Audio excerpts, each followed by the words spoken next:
Chair यहाँ कैसे आगे रखी हुई है तो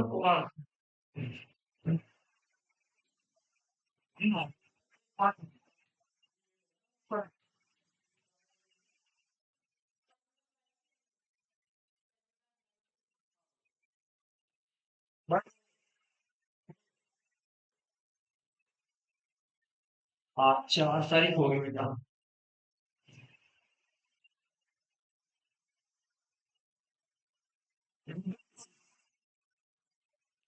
फिर बेटा मैंने ना आपको ड्यूमार्ग मेथड बताया था, उसका एक क्वेश्चन जरूर आएगा आपका। कौन सा? ड्यूमार्ग मेथड पर एक क्वेश्चन जरूर आना। ड्यूमार्ग मेथड का। तो ड्यूमार्ग मेथड में एस्टिमेशन ऑफ नाइट्रोजन की बात की। Estimation of nitrogen.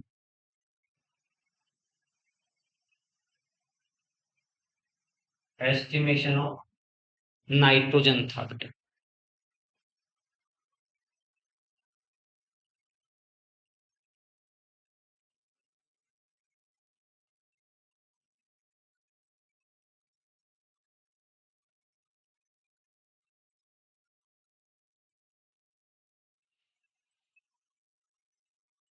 क्या था नीतीश पॉइंट आपका एस्टिमेशन ऑफ नाइट्रोजन में? सीधा सवाल था कि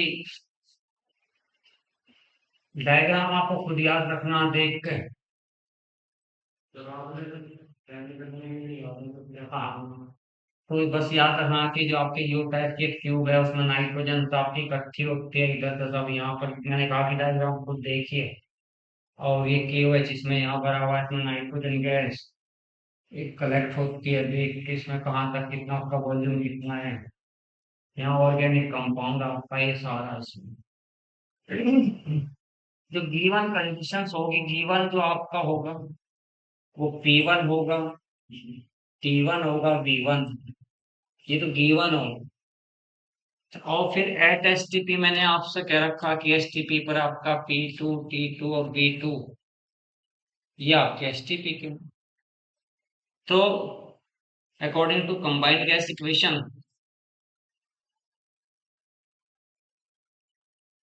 combined gas equation P1 V1 upon T1, P2 V2 upon T2। मैंने कहा था आकांक्षा के बाद बेटा गिवन था कि आपका एट एसटीपी था, याद रखना आपको ये एट एसटीपी। तो वॉल्यूम जो निकालना था वो एसटीपी पे निकालना था। यहां से आपने इस इक्वेशन से V2 निकालना है, V2 कैलकुलेट करना है, V2 कैलकुलेट कर वो यहां से कैलकुलेट करना है। कभी कभी आपको एक्वस टेंशन गिवन होता है, गौरी याद रखना अगर एक्वस टेंशन गिवन है तो एक्वस टेंशन को निकालते हुए जो P1 प्रेशर गिवन है, प्रेशर गिवन है माइनस एक्वस टेंशन है, तो जो डिफरेंस होगा ये आपका P1 होगा।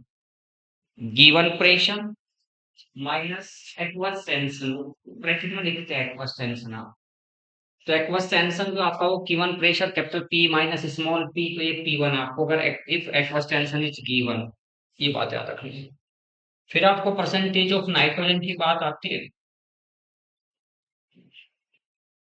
परसेंटेज ऑफ नाइट्रोजन की जब बात निकाली थी तो 28 upon 22,400 into volume of N2 at STP जो आपने ये निकाला है, जो कैलकुलेट करा है, upon mass of organic compound into 100।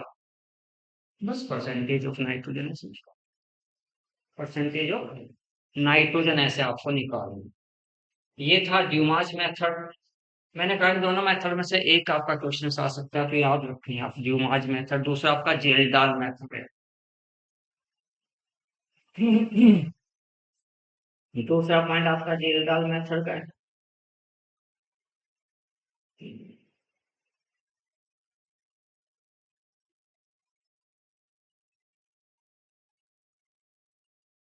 दूसरे वाले पे संभावना आपकी बार क्वेश्चन आ जावे एक।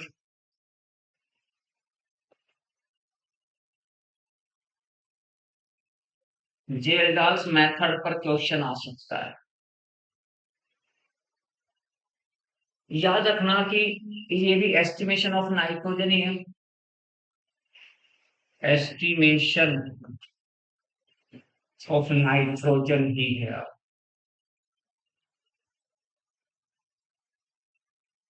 एस्टिमेशन ऑफ नाइट्रोजन, किन किन कंपाउंड्स में नाइट्रोजन का एस्टिमेशन इस मेथड के द्वारा नहीं कर सकते, देखिए नाइट्रो कंपाउंड का नहीं कर सकते आप, याद रखना।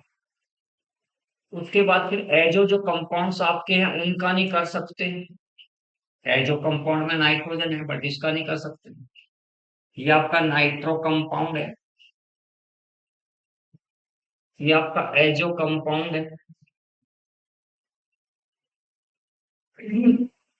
अगर नाइट्रोजन एटम साइक्लिक रिंग में प्रेजेंट है, इसका नहीं कर सकते। if nitrogen atom present in cycle, if nitrogen atom present in cycle, cyclic nitrogen atom का भी नहीं कर सकते। क्वेश्चन सही आता है, which of the following compounds cannot, in which of the following compounds nitrogen cannot be estimated by Geldar's method, यानी किस कंपाउंड्स में जेल्डाल मेथड्स के द्वारा नाइट्रोजन का एस्टिमेशन नहीं कर सकते, किस कंपाउंड में। क्वेश्चन यहाँ यही आएगा, in which compound n cannot be estimated, cannot be estimated by Geldahl method,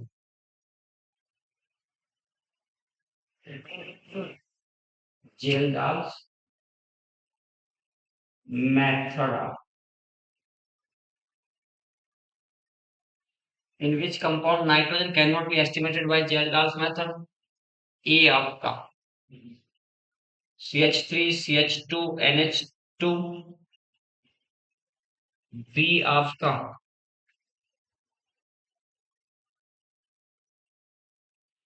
NH2, C आपका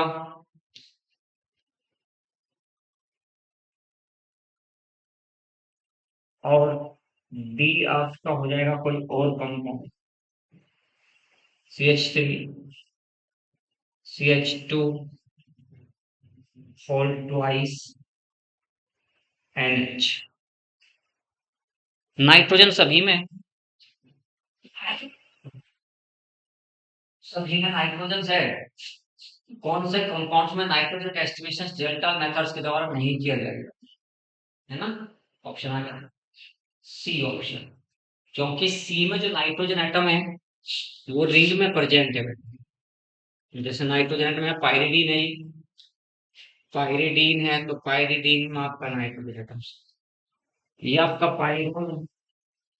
तो बाकी ए बी डी चारों कंपाउंड्स में नाइट्रोजन का एस्टिमेशन कर सकते हैं जेल्डाल मेथड्स के द्वारा, बट किसका नहीं, इसमें नहीं कर सकते, पाइरोल में। ये आपका पाइरोल है, P Y double R Y. Pyrrole में जो नाइट्रोजन एटम प्रेजेंट है वो रिंग में प्रेजेंट है, इस नाइट्रोजन एटम का आप एस्टिमेशन नहीं कर सकते फायदा जेल्डाल।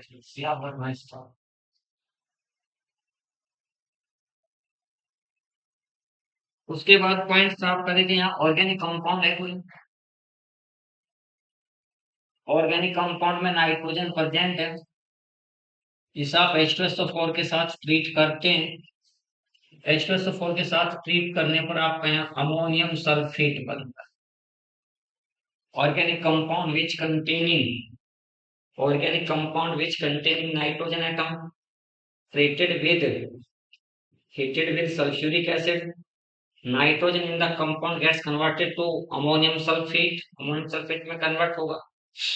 अमोनियम सल्फेट को फिर आप ट्रीट करते हो, अमोनियम सल्फेट को ट्रीट करते हैं NaOH के साथ, NaOH के साथ ट्रीट करने पर यहाँ पर आपका Na2SO4 बनेगा, प्लस आपका 2NH3 प्लस आपका 2H2O, 2H2, ये आपकी अमोनिया गैस बॉन्ड। जेल-डाल मेथड्स में ऑर्गेनिक कंपाउंड को पहले ट्रीट करते हैं H2SO4 के साथ। H2SO4 के साथ ट्रीट करने के बाद फिर उसको NaOH के साथ ट्रीट करते हैं। NaOH के साथ ट्रीट करने पर अमोनिया गैस आपकी रिलीज होती है। जो अमोनिया आपकी गैस रिलीज होती है उस अमोनिया गैस को एब्जॉर्ब किया जाता है H2SO4 के साथ, 2NH3 प्लस H2SO4। तो ये पूरा पूरा आपका NH4 होल ट्वाइस, यहाँ आपका NH4 whole twice SO4 ammonium sulphate का। मैंने कहा था जब ये अगर लिमिट में है, अगर ये लिमिटेड है, ये बात आपसे कही थी, if H2SO4 is in limit, तो पूरा पूरा न्यूट्रल हो गया। ये आपका बेस है, ये आपका एसिड है, ये आपका सॉल्ट बना पूरा। हाँ, अगर H2SO4 आपका एक्सिस में है, उस H2SO4 को NaOH के द्वारा न्यूट्रल न्यूट्रल कर लिया जाए। इस कंडीशंस में याद रखना कि आपका H2SO4 लिमिट में है। If H2SO4 is in axis, axis में है, तो यहाँ 2NaOH को ट्रीट करना H2SO4 के साथ, यहाँ बन जाएगा आपका Na2SO4 प्लस आपका 2H2O। हाँ सुनो, ये आपका Na2SO4, दो OH ये, दो H ये, तो आपका H2O। बस यहाँ आपको ए और बी में याद रखना, मैंने यहीं पे कही थी बात आपसे जब मैंने लास्ट लेक्चर में जब बताया था, तो मैंने यही बात बताई थी आपसे। देखो ध्यान से, आकांक्षा यहाँ ध्यान रखना कि यहाँ 1 मोल सल्फ्यूरिक एसिड कितने मोल अमोनिया को न्यूट्रल करता है। 1 मोल सल्फ्यूरिक एसिड कितने मोल अमोनिया को न्यूट्रल कर रहा है। मैंने कहा ये पूरा पूरा न्यूट्रलाइजेशन की रिएक्शन हो रही है, यहाँ कुछ नहीं बचता H2SO4, बस जितना अमोनिया इवॉल्व हुआ उतना ही एसिड ऐड कर दिया, एसिड लिमिट में, बस इतना ही एसिड ऐड करा जितना कि वो अमोनिया को न्यूट्रल कर सके। कंडीशन जो बी बताई उसमें H2SO4 आपने एक्सिस में ऐड करा। H2SO4 एक्सिस में ऐड करने का मतलब है कि वो अमोनिया को न्यूट्रल करने के बाद कुछ H2SO4 बच जाए। जो बचेगा H2SO4 उसको फिर न्यूट्रल करना NaOH के द्वारा। तो यहाँ आपसे क्या कहा था, यहाँ कहा था number of moles of ammonia. ये पहले वाली ए वाली कंडीशंस बता रहा हूँ मैं आपसे, ये वाली गौरी, ये वाली कंडीशंस पहले वाली। तो number of moles of ammonia is equal to molarity of H2SO4 into volume of H2SO4 into 2 करा है मैंने। 2 क्यों करा, देखो यार 2 मोल ऑफ अमोनिया है, 2 मोल ऑफ अमोनिया है, तो इसलिए 2 गुना करा, क्योंकि इनके बीच का जो रिलेशन है इसके और उसके बीच का, जब भी आप देखते हैं NH3 के 2 मोल है तो NH3/2 बराबर H2SO4 होगा। जब भी कभी आप लोगों ने इक्वेशंस पढ़ी है, ए बी, आपका बी प्रोडक्ट बनता था काइनेटिक्स में, जब आप जाते हो 1/A dA/dt करते थे, 1/B माइनस माइनस ऐसे करा करते, dB/dt करते, यानी स्टिग्मेटिक इफेक्ट को इक्वेट करने के लिए, इक्वल करने के लिए ऐसा कर। तो ऐसा करा, तो यहाँ से मैं आप लोगों से बता रहा कि देखो ध्यान से, आप H2SO4 के और अमोनिया के मोल्स में क्या रिलेशन है, तो यहाँ आधा मोल 1 मोल के बराबर। तो इसका मतलब क्या हुआ कि अमोनिया के नंबर ऑफ मोल्स जो बराबर है वो 2 इंटू H2SO4 के नंबर ऑफ मोल्स के बराबर है।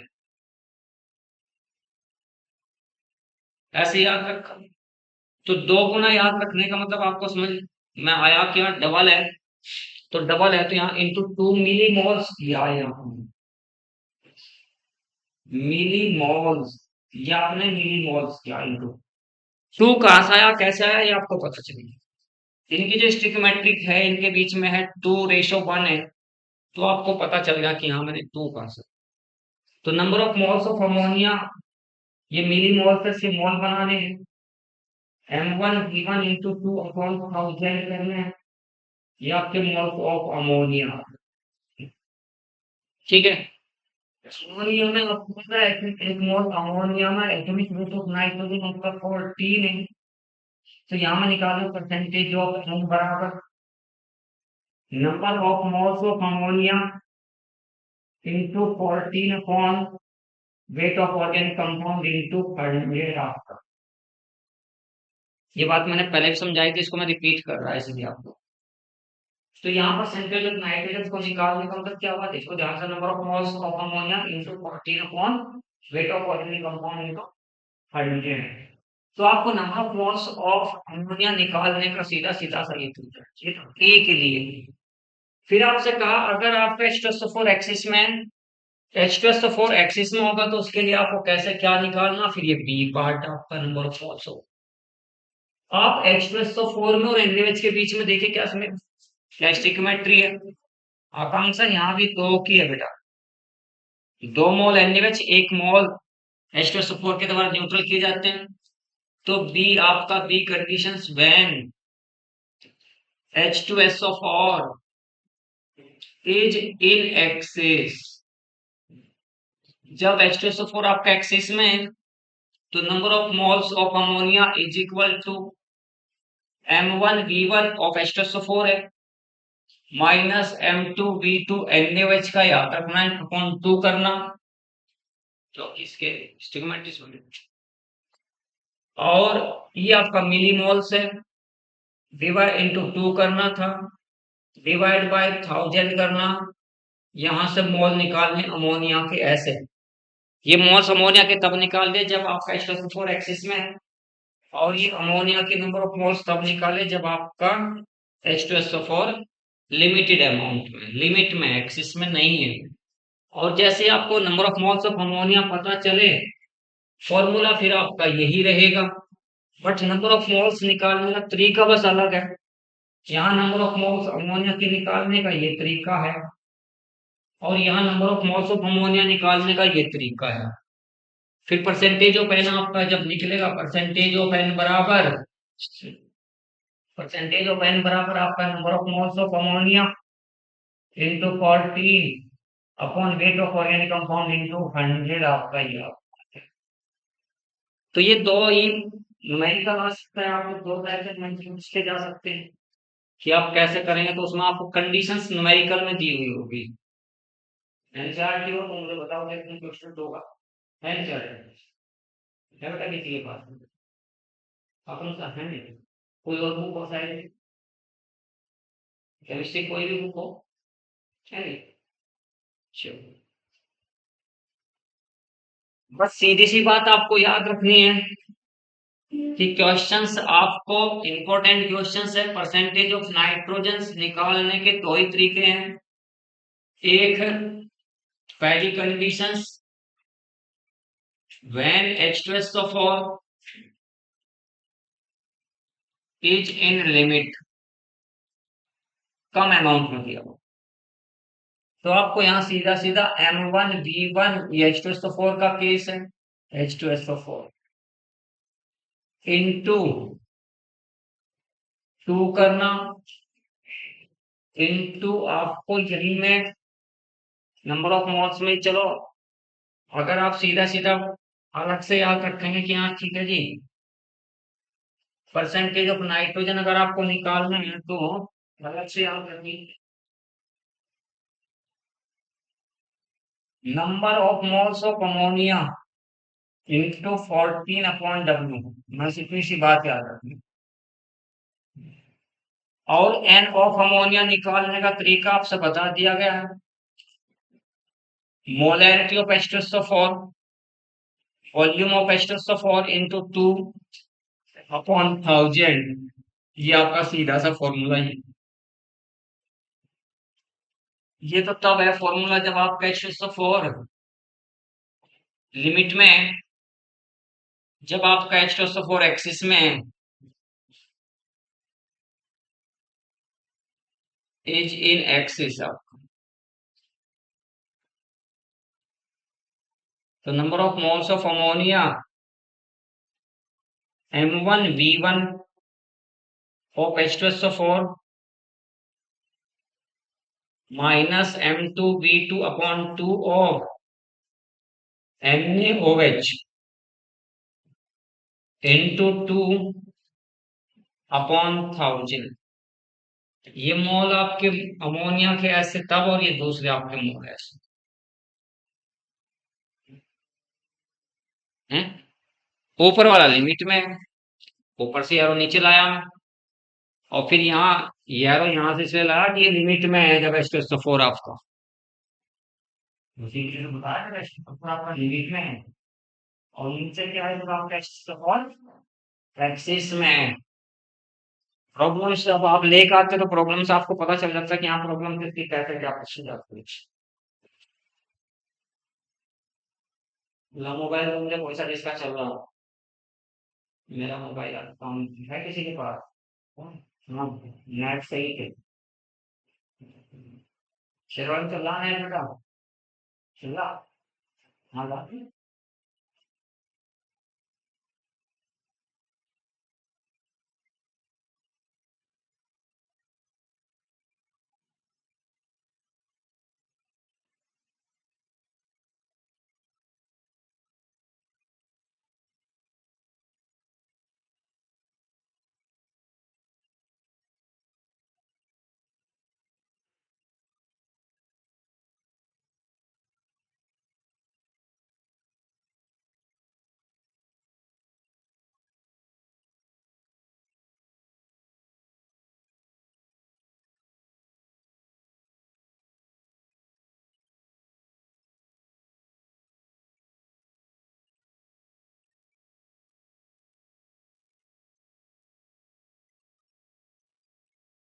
देखो क्वेश्चंस देखो।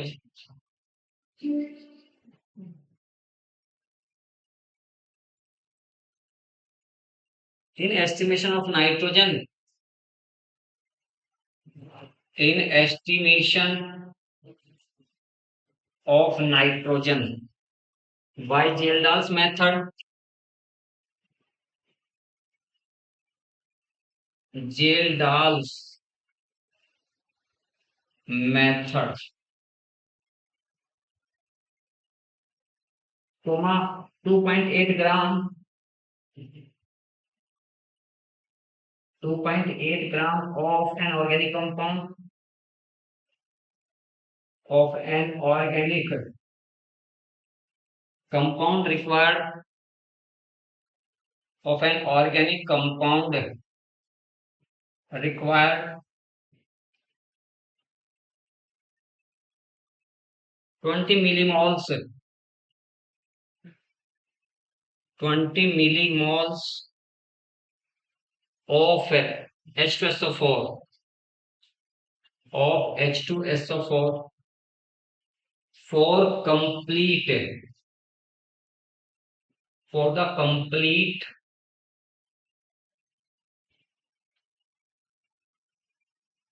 for the complete neutralization, for the complete neutralization, complete neutralization of NH3 gas evolved, of NH3 gas evolved. The percentage of nitrogen in the sample is, the percentage of nitrogen in the sample is, in the sample is, A option आपका 20%, B 10%, सी 40%, और D जो आपका है वो 30%। देखो फटाफट।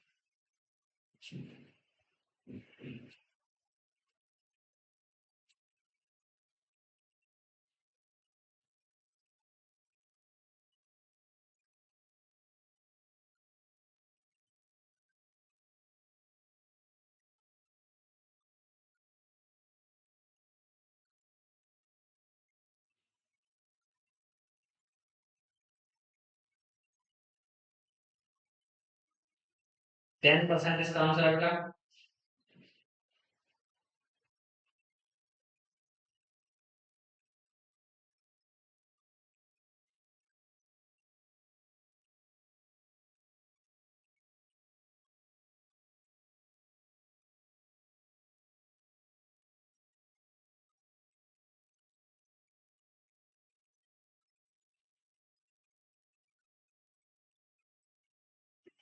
कैसे पता चला? देखो ध्यान से, क्या कहा, कितने मिलीमोल्स की आवश्यकता पड़ी H2SO4 के?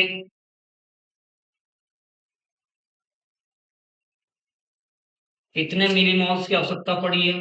H2SO4 के मिलीमोल्स है बेटा ये। तो मोल्स ऑफ अमोनिया कितना हो जाएगा बेटा? मोल्स ऑफ अमोनिया M1V1 ये दे रखा है। Moles of ammonia is equal two moles of H2SO4 into 2। 2 करा था बेटा। Moles of ammonia, number of moles of H2SO4 into 2 upon 1000, 2/100 आपका, 2 into 10 to the power, 2 into 10 to the power minus 2, percentage of nitrogen बराबर N into ammonia 14/W into 100, 2 into 10 to the power minus 2 into 14/2.8 into आपका 100, ये तो इससे गया, और 28/2.8 होगा into 10, 28 से 28 गया, 10% इसका आंसर। ठीक है बेटा, तो सीधा यही सोचना था कि यहाँ कितना है। बोले बेटा क्या है, खुलेगा ये पता।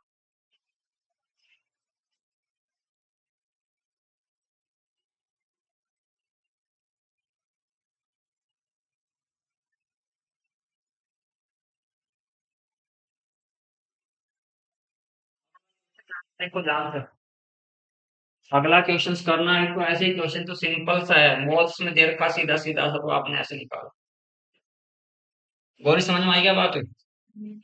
बस जहाँ M1V1 दे रखा था उसकी जगह मोल्स सीधा सीधे दीजिए, मोल्स इंटू आपका 20 मिली मोल्स इंटू 2 अपॉन आपका 1000, सीधा सा।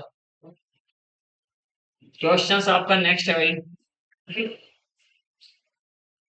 29.5 milligram of an organic compound of an organic compound 29.5 milligram of an organic compound containing nitrogen containing nitrogen was digested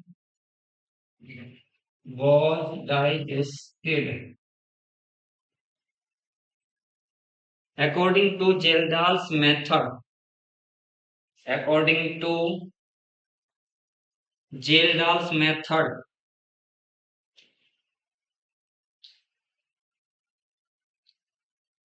Geldahl's method, and the evolved ammonia, and the evolved ammonia was absorbed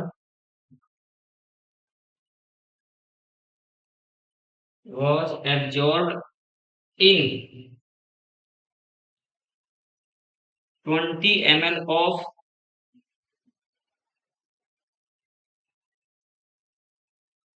20 ml of 0.1 m H2SO4. The axis of acid, the axis of acid required, the axis of acid required 15 ml, 15 ml of 0.1 m, 1 m NaOH solution, solution for complete neutralization.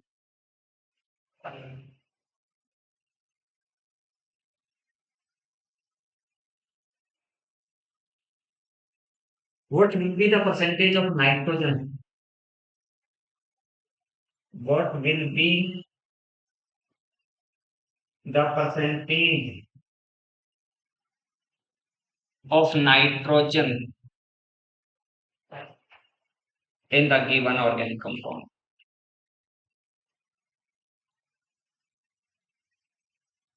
What will be the percentage of nitrogen in the given organic compound?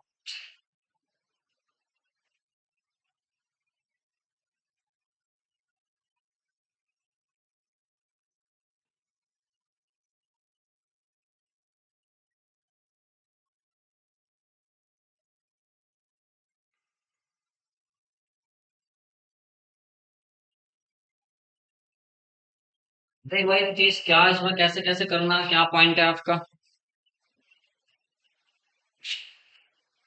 क्या दे रखा है।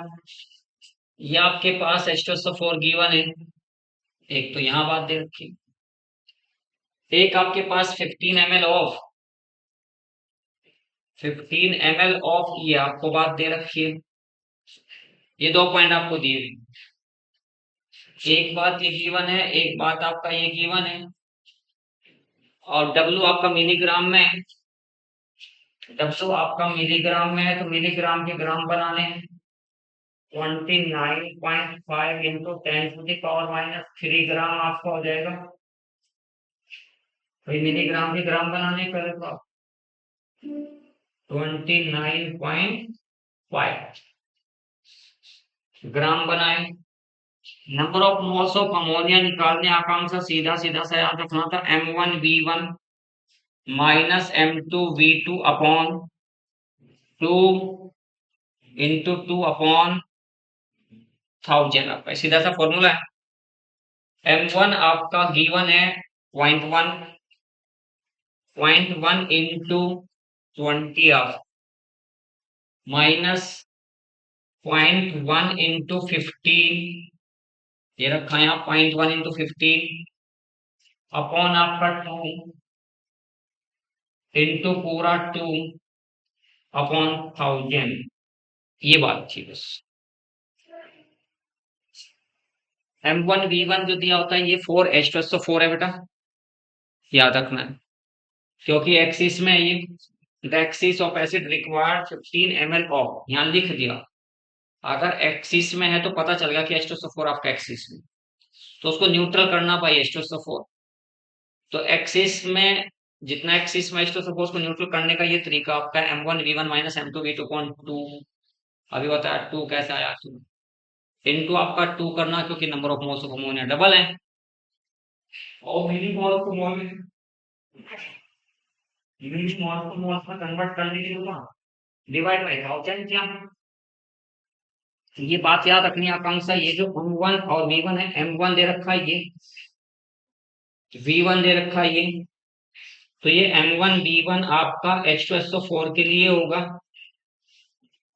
और ये आपका M2V2 NaOH के लिए होगा, क्योंकि जो एक्सिस में होगा उसी में से आपको कम वाले को घटा सकते हैं, और एक्सिस में आपसे कहा कि H2SO4 है, तो H2SO4 पहले NaOH बाद में, तो M1V1 हमेशा H2SO4 के लिए और M2V2 हमेशा NaOH के लिए, बस ये बात आपको याद रखना। M1V1 minus M2V2 point 2 into 2 आप, ये सीधा सा सिंपल सा तरीका है, एनसीईआरटी में किसी और तरीके से सोल्व करते हैं, लेकिन ऐसे सोल्व करना, जैसे आपको number of moles of ammonia ये सोल्व करके आपके पास आ जाएगा, सोल्व करके आने का मतलब हो जाएगा परसेंटेज ऑफ नाइट्रोजन बराबर number of moles of ammonia निकाल लिया आपने, इंटू 14 हो गया, अपॉन डब्ल्यू आपके पास है, इंटू आपका 100 हो गया, आंसर आपका आ जाएगा। ठीक है, ऑप्शन बार बार आ रहा है, इसलिए कहाँ पर आ रहा है? बता रहे हैं क्या क्या है, उसको 24 86 50 मिनट। ठीक है,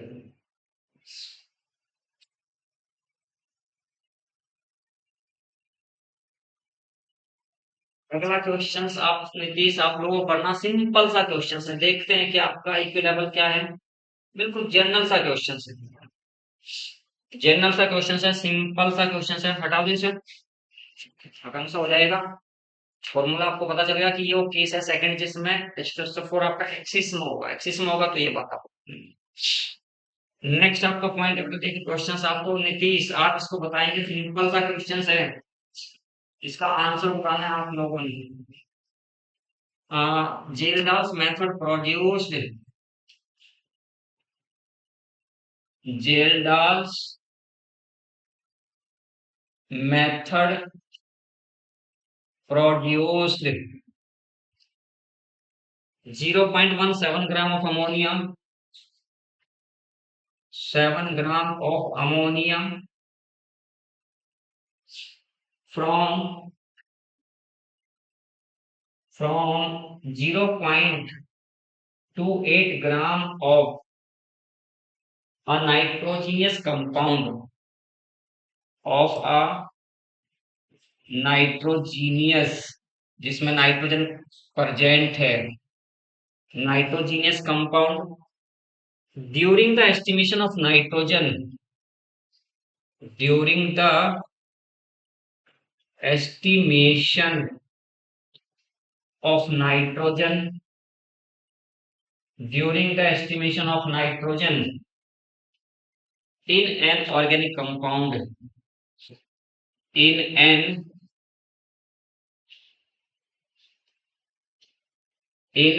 organic compound,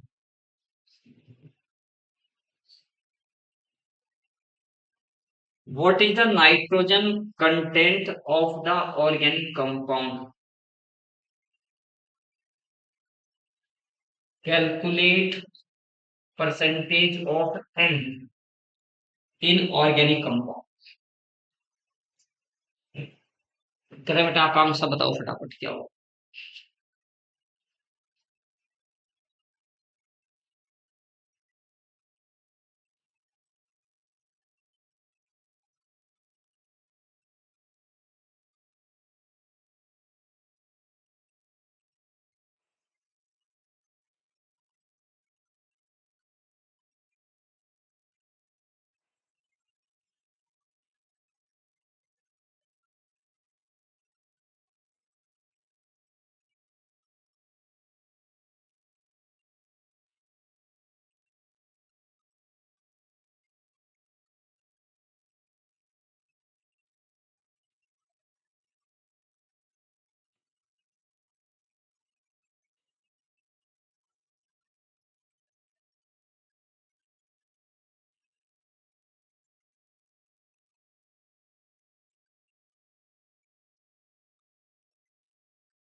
देखेंगे ड्यूमाज मेथड का, इसका बताओ कितना है आंसर।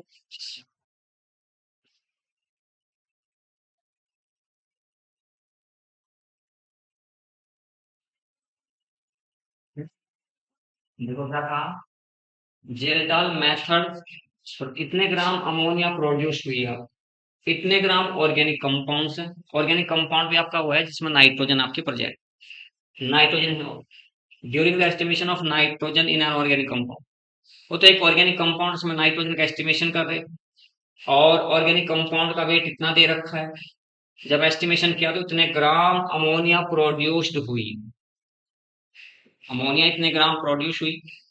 फिर आपसे कह रहा है कि परसेंटेज ऑफ अमोनिया बताओ, और जब इतने ग्राम आपकी अमोनिया प्रोड्यूस होगी, उस अमोनिया को आप क्या करेंगे, सीधा सीधा सा बेटा, अमोनिया जितनी प्रोड्यूस होगी उस अमोनिया को आप न्यूट्रलाइज करेंगे H2SO4 के द्वारा। एक्सिस वगैरह कुछ H2SO4 दिया नहीं यहाँ पर आपका, है ना। तो क्या कहेंगे, number of moles of ammonia निकालने का फॉर्मूला क्या कहेगी बेटा, mass upon molar mass, 0.17 upon 17, ammonia का मोलर मास 17 होता है। कितने मोल बने, 10⁻⁻2 मोल ऑफ अमोनिया, ठीक है। और यहाँ percentage of nitrogen, number of moles of ammonia into 14 upon W into 100, कितने, 10⁻⁻2 इंटू 14 अपॉन 0.28 इंटू 100, इससे तो सीधा सीधा ये जाएगा,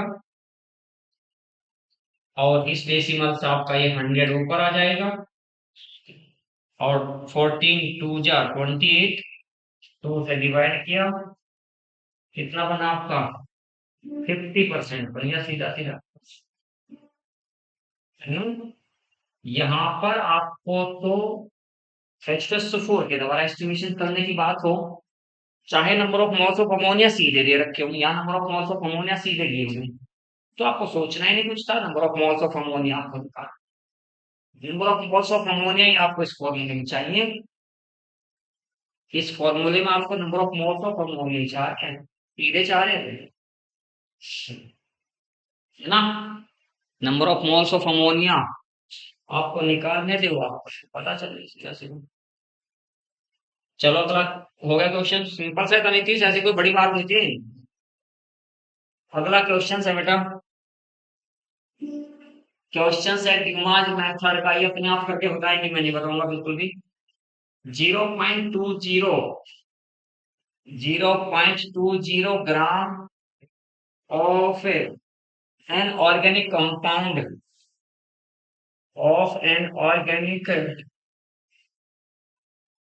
of an organic compound in Dumas method,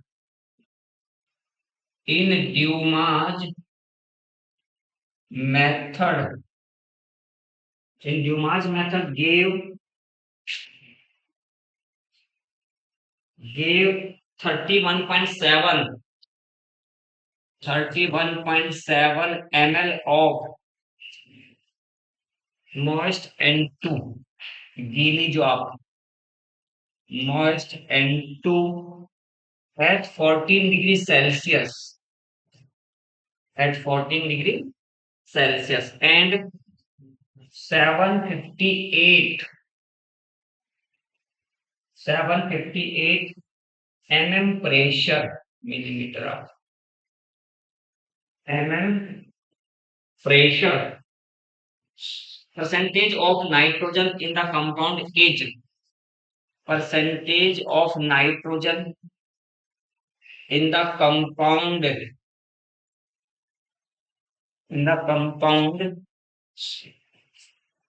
is, percentage of nitrogen in the compound is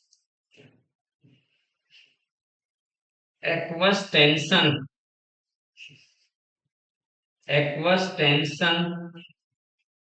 at 14 degrees Celsius is equal to 14 mm। कितना दे रखा है aqueous tension, आप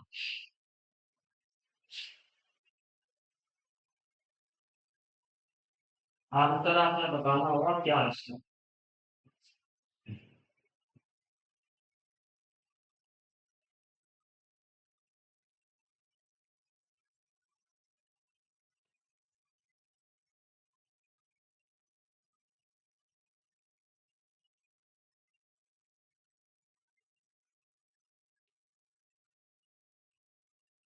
परसेंटेज ऑफ, देखो क्या क्या दिया अनितेश, क्या दे रखा, यहाँ मैंने कहा था सबसे पहले आपको जब आंसर शुरू करते हैं आप, P1 बराबर कितना दे रखा प्रेशर, 758, ये गिवन है, लेकिन एक्वस टेंशन भी गिवन है, तो मैंने कहा था सब्ट्रैक्ट करना है। एक्वस टेंशन कितना है आपका? 14। कितना बचा आपका? 744 आपका बचेगा। mm कितने बचा आपका? ठीक है। अब आपका T1 कितना है? 14 प्लस 273।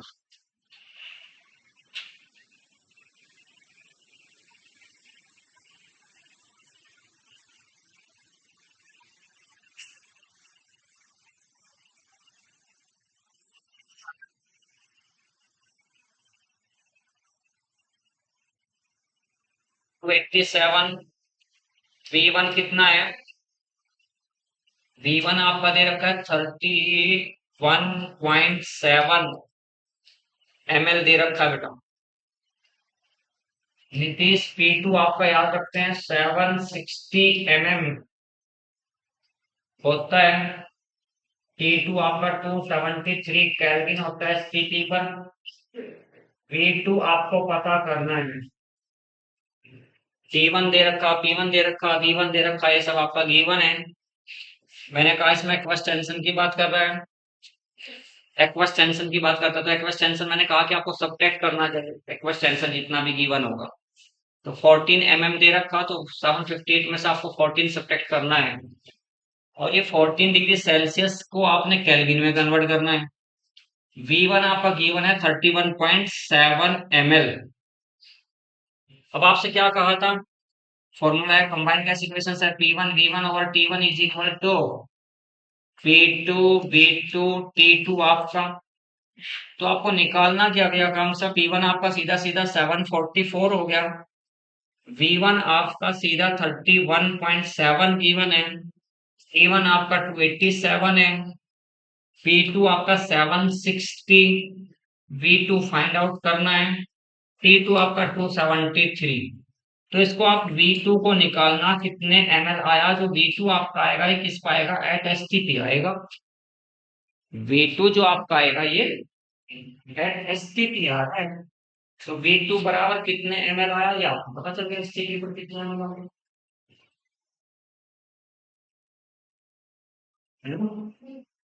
कितने ml आया ये आपको पता चल गया।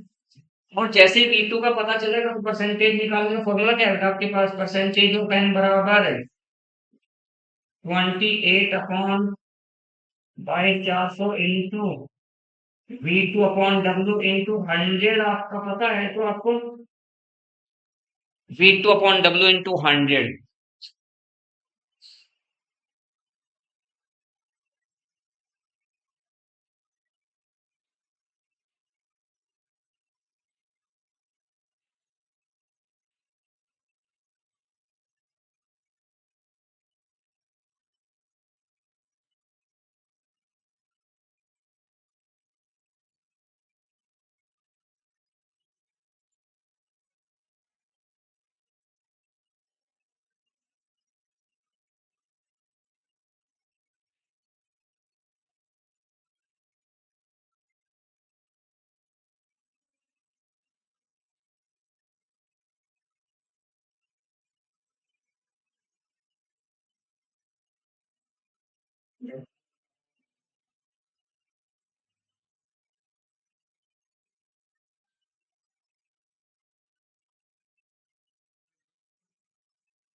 सिंपल सी बात थी, कुछ समझने की ऐसी बात नहीं थी है ना।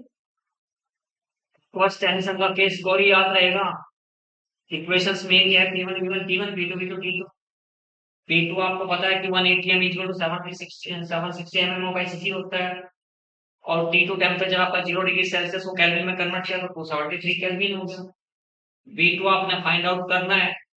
और ये P1 T1 V1 सब आपके पास गिवन है बेटा। ये सारे आपके पास गिवन है।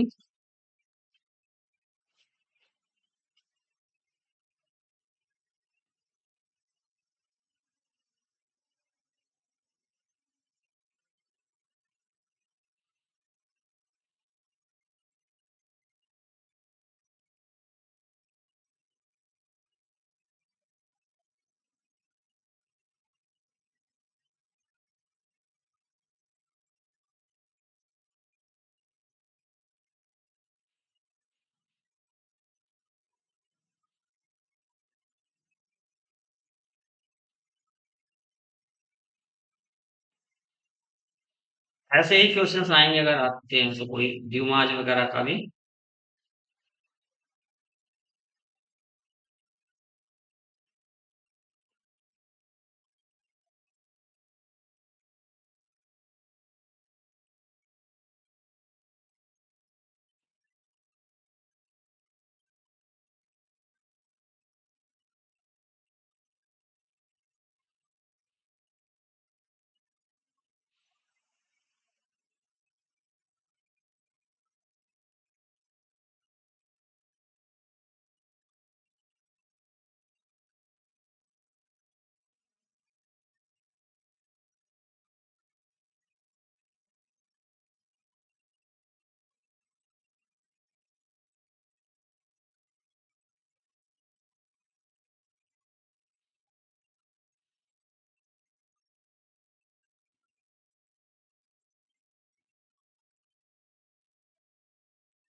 आपको बनेंगे तो एक्वस टेंशन पर्सपेक्टिव में बनने हैं, क्योंकि मेरे सामने जितनी प्रॉब्लम्स हैं, पूछी हुई क्वेश्चन जितने भी है ना, ये सारे वैसे दिए हुए हैं।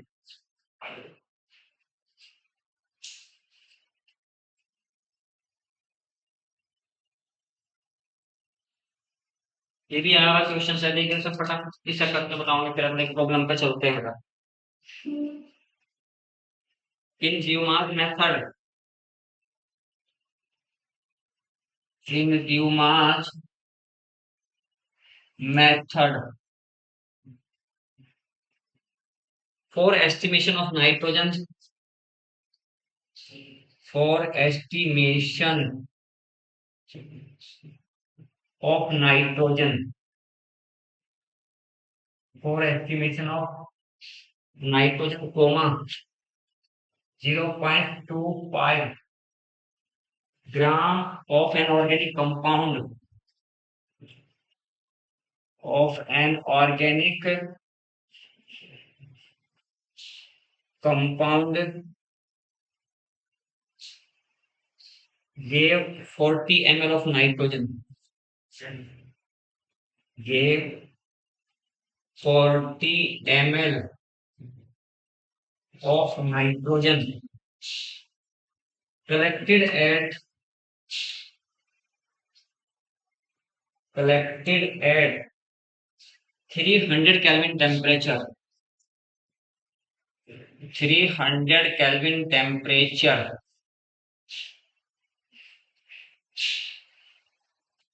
and 725 mm pressure,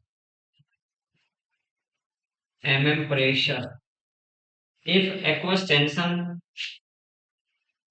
if the aqueous tension, if the aqueous tension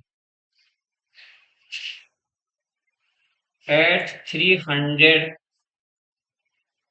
Kelvin is 25,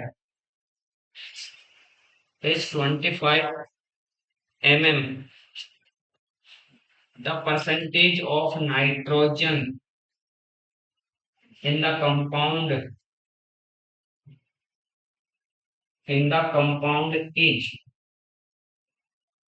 option A 18.20, 16.76, 15.76, 17.36। देखो कैलकुलेट करके फटाफट बताओ।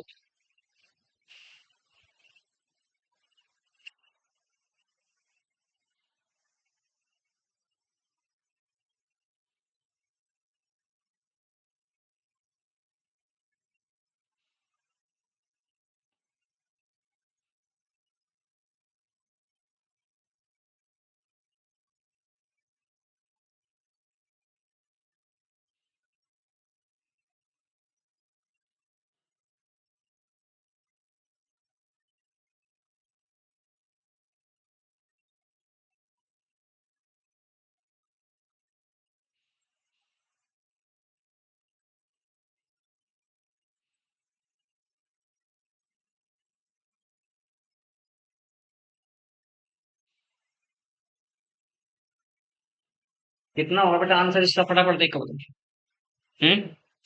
कैलकुलेट करके कितना आया, जो भी कुछ आएगा कैलकुलेट करके देखो फटाफट।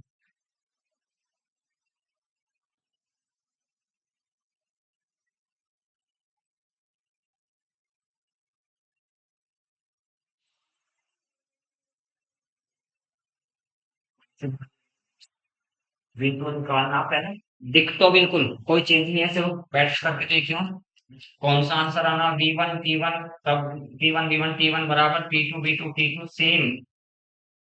बस ये V2 निकालना है, क्योंकि ये वाली बात एट STP है, ये बात आपकी 1 है, तो ये आपको V2 निकालना है बस यहाँ पर।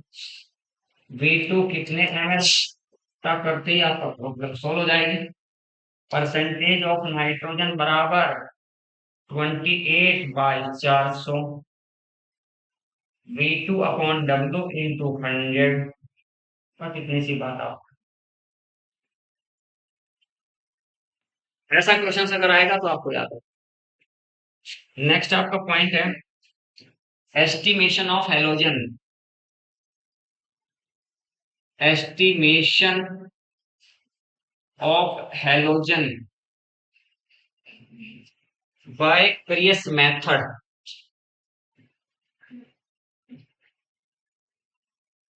बाय क्रियस मेथड, पहला आपका है, अलग अलग है आपके सारे। ए पार्ट आपका estimation of chlorine, estimation of chlorine यानी percentage of chlorine is equal to 35.5 upon 143.5 into mass of AgCl precipitate upon mass of organic compound into 100। उसके बाद आपका परसेंटेज अगर आप एस्टिमेशन करना किसका, एस्टिमेशन ऑफ ब्रोमीन, तो परसेंटेज ऑफ Br की बात जब आप करेंगे 80 अपॉन 188, तो 29 एटॉमिक मास ऑफ ब्रोमीन कितना बना, mass of AgBr upon mass of organic compound into आपका 100। जस्ट फॉर्मूले से आकांक्षा में पूछ रहा हूँ बेटा कि आपका क्या,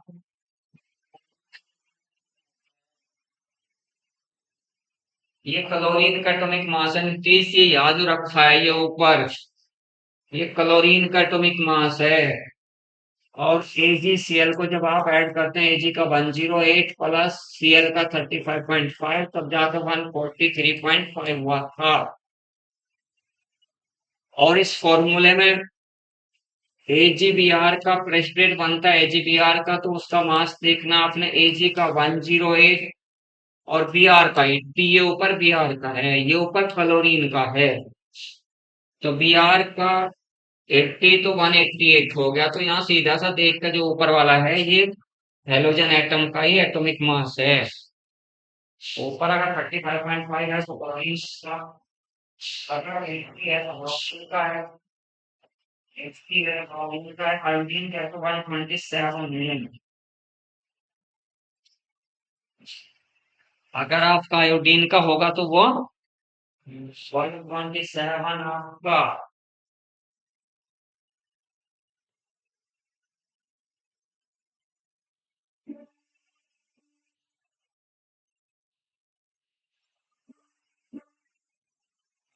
एस्टिमेशन किसका कर रहे हैं, आयोडीन का। ये फॉर्मूले याद रखने बस, केवल अगर आपके पास प्रॉब्लम्स आती है।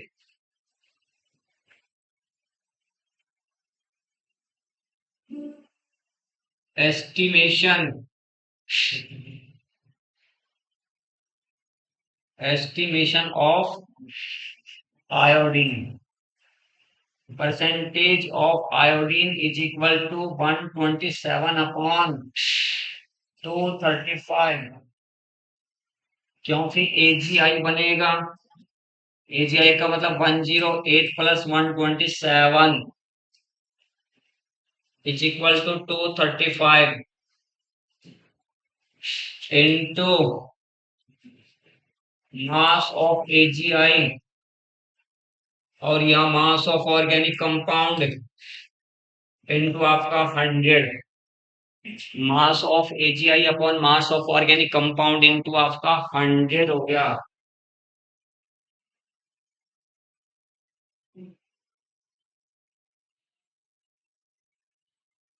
एस्टिमेशंस करने के लिए यही सब करना होता है आपको। देखो ध्यान से रखते हैं, ये ऑर्गेनिक कंपाउंड है। ऑर्गेनिक कंपाउंड को पहले फ्यूज किया, फ्यूमिंग नाइट्रिक एसिड ऐड किया, फिर AgNO3 ऐड करते हैं। ऑर्गेनिक कंपाउंड को फ्यूज करते हैं फ्यूमिंग HNO3 के साथ, और फ्यूज करने के बाद हम लाते हैं silver nitrate solution. Silver nitrate solutions मिलाने पर AgX का पीपीटी बनता है। यहाँ पर AgX का प्रेसिपिटेट बनता है। ये AgX का प्रेसिपिटेट बनता है बेटा। अब AgX में आपके तीनों हो सकते हैं प्रेसिपिटेट में। AgCl भी हो सकता है, AgBr भी हो सकता है, और AgI भी हो सकता है। ऑर्गेनिक कंपाउंड को क्रिएस ट्यूब में लिया, क्रिएस ट्यूब में लेने के बाद उसको फ्यूज किया किसके साथ में, फ्यूज किया H2SO4 के साथ। ठीक है, H2SO4 के साथ फ्यूज किया, और फ्यूज करने पर आपको सॉरी HNO3 के साथ फ्यूज किया। फ्यूज करने के बाद जो सॉल्यूशंस मिला उसको ट्रीट किया सिल्वर नाइट्रेट सॉल्यूशंस के साथ। सिल्वर नाइट्रेट ट्रीट करने पर बनेगा आपका AgX। अब देखना होगा कि कंपाउंड में Cl है या Br है या I है आपका।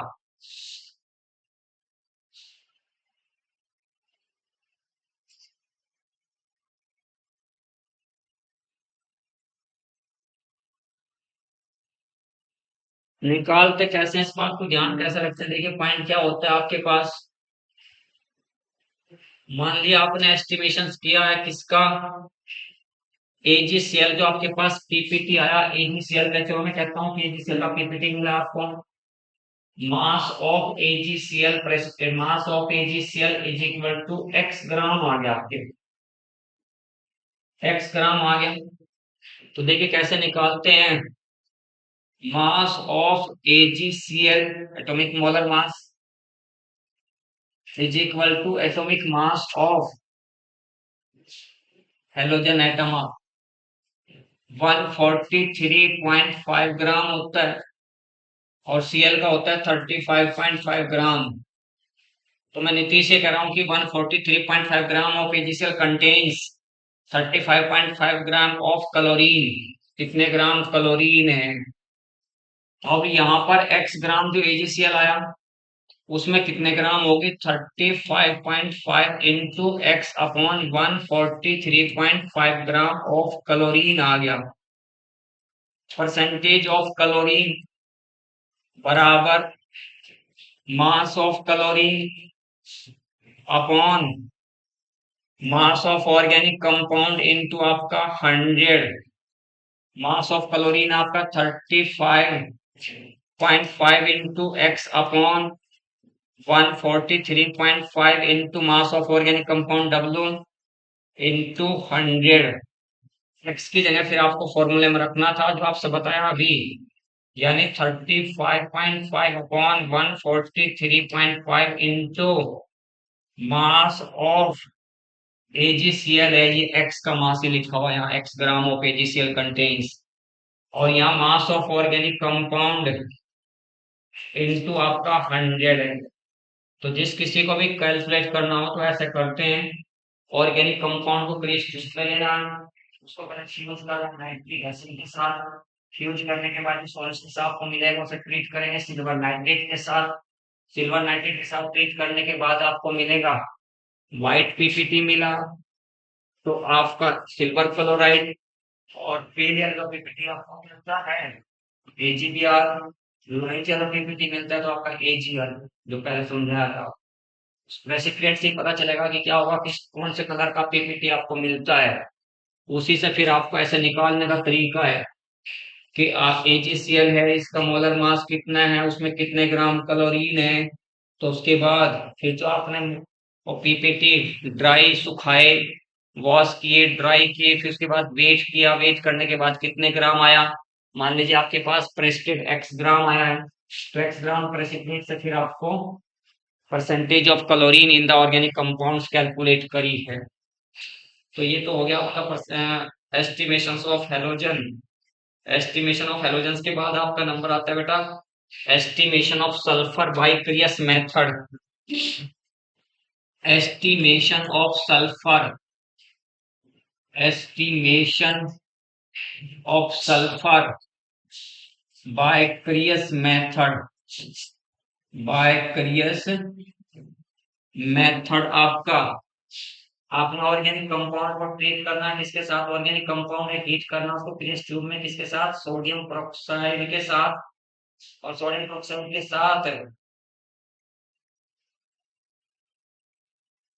और फ्यूमिंग नाइट्रिक एसिड के साथ sulphur present in the compound is oxidised to sulphuric acid, it is precipitated as barium sulphate. इसमें तो आपका मिलेगा ऑर्गेनिक कंपाउंड को ट्रीट करेंगे एच एसिड के साथ, और उसके बाद फिर इसको सल्फ्यूरिक एसिड के साथ, नाइट्रिक एसिड, और उसके बाद फिर H2SO4 के साथ ट्रीट करने के बाद यहाँ जो सल्फेट, बेरियम सल्फेट का पीपीसी बनेगा आपका। ये बेरियम सल्फेट का प्रेसिपिटेट बनता है। और बेरियम सल्फेट का प्रेसिपिटेट आपको देखना कि यहाँ पर आपका बेरियम सल्फेट लिखा और इसमें सल्फर लिखा। बेरियम का जो आपका याद रखना कि कितना इसका molar mass of barium sulphate कितना होगा, ये आपका 233 gram. Barium sulphate contains 32 gram of sulphur. अगर ये आपके पास x ग्राम आया, ड्राई किया, वॉश किया, इसको सुखाया, फिर वेट किया, वेट करने पर अगर x ग्राम आया, तो x gram of barium sulphate contains 32 into x upon 233 gram of sulphur आ गया। परसेंटेज ऑफ सल्फर की जब बात करते हैं यहाँ पर, परसेंटेज ऑफ एस बराबर 32 अपॉन 233 इन मास ऑफ, या ऐसे आपका सीधा सीधा लिख रहा हूँ यहाँ पर मैं, मास of barium sulphate upon mass of organic compound in 100, आप सीधा सीधा था। यानी बस आपको तो इसमें जब सल्फर को एस्टिमेट करेंगे तो बेरियम सल्फेट बन रहा था, जब हेलोजन को एस्टिमेट करेंगे तो हेलोजन हैलाइड आपका AgCl बना तो उसका पीपीटी बनता था। तो इसी से सब आपको करना कि प्रेसिपिटेट को आपने वॉश करना, उसको फिर सुखाना, ड्राई करना, फिर इसको वेट निकालना, वेट निकालने के बाद देखना कितने ग्राम आपको मिला, फिर यहाँ से आपके पास ये मेथड मैथमेटिकली आपने लगाया, देखा, इससे कैलकुलेट करा सल्फर का। उसके बाद लास्ट पॉइंट आपका है estimation of phosphorus. Estimation of phosphorus की बात होती है बेटा। लास्ट आपका एस्टिमेशन ऑफ फॉस्फोरस,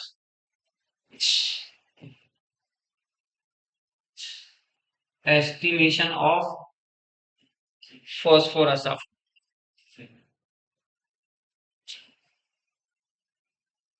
जब भी आपको फॉस्फोरस का निकालना होगा तो non mass of organic compound heated with fuming nitric acid where upon phosphorus present in the compound, phosphorus present in the compound is oxidized to phosphoric acid, it is precipitated as ammonium phosphomolybdate, oxidise to phosphoric acid. अगर आपका phosphoric acid में oxidise होगा तो ये आपका precipitated होगा, कैसे आपका प्रेसिपिटेटेड कैसा होगा आपका ये एज अमोनियम फॉस्फोमोलिब्डेट की फॉर्म में प्रेसिपिटेट होगा। तो सीधी सी बात आपका अमोनियम फॉस्फोमोलिब्डेट, अमोनियम फॉस्फोमोलिब्डेट की फॉर्म में इसको आपने करना है कैसे, देखिए फॉर्मूला सीधा सीधा सा देखते हैं, बताते हैं आप। ऑर्गेनिक कंपाउंड है, ऑर्गेनिक कंपाउंड को फ्यूज किया किसके साथ, HH3 के साथ, HNO3 के साथ फ्यूज करने के बाद phosphorus present in the compound is oxidized to phosphoric acid, phosphoric acid में आपको ऑक्सीडाइज लिखता है, oxidized to phosphoric acid, और phosphoric acid is precipitated as ammonium phosphomolybdate by adding ammonia and ammonium molybdate। यहाँ ammonia, इसमें ammonia and ammonium molybdate किया है,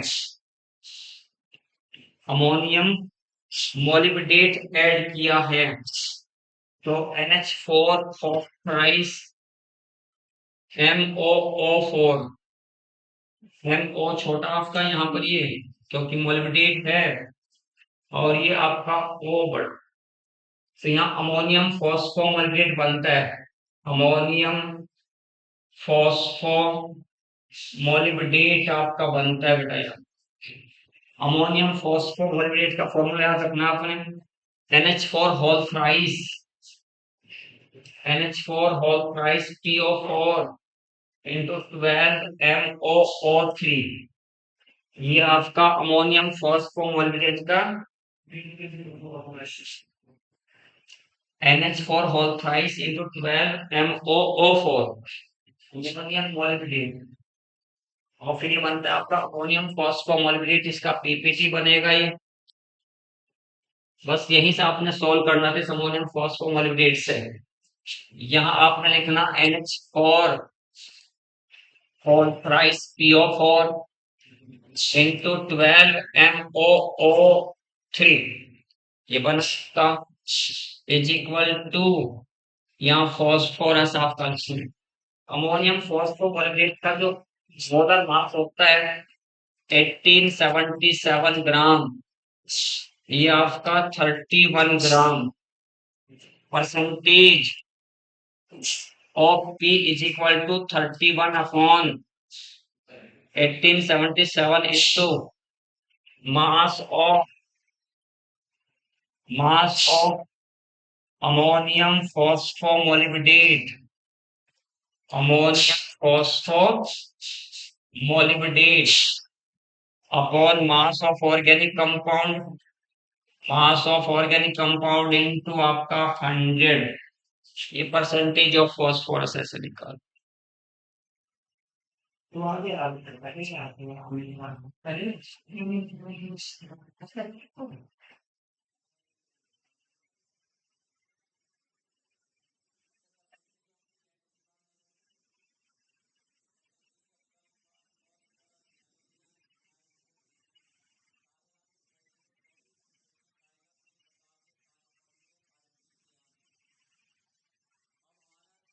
के लेक्चर में एक पॉइंट है उसे पढ़ेंगे कल हम, ठीक है, फंक्शनल ग्रुप कौन कराएंगे, डिटेक्शन ऑफ फंक्शनल ग्रुप कल के लेक्चर में रहेगा, सभी जितने भी फंक्शनल ग्रुप है उनको डिटेक्ट करना, तो ये हम कल कराएंगे आपसे, डिटेक्शन ऑफ फंक्शनल ग्रुप,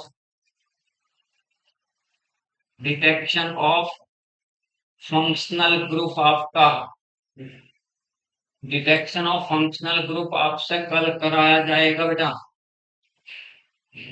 सारे जितने भी आपके फंक्शनल ग्रुप हैं उनको कैसे डिटेक्ट करेंगे, किसी ऑर्गेनिक कंपाउंड्स के अंदर, किसी ऑर्गेनिक कंपाउंड्स में कौन सा आपका फंक्शनल ग्रुप बन जाएगा उसको डिटेक्ट करना है, तो detection of functional group in the organic compound ये रह गया। इसके बाद मैं आपके लिए कल वो नोट्स लेकर आऊंगा, तो सॉल्ट एंड इस टाइप का कलर देगा, कल लेकर आऊंगा मैं, तो कल आपके वो भी आपको समझाऊंगे कौन सा कंपाउंड कैसे कौन सा कलर देता है क्या करता है। ये थोड़ा प्रैक्टिकल से रिलेटेड है सारा का सारा, तो प्रैक्टिकल से रिलेटेड है, तो इनको ऐसे याद।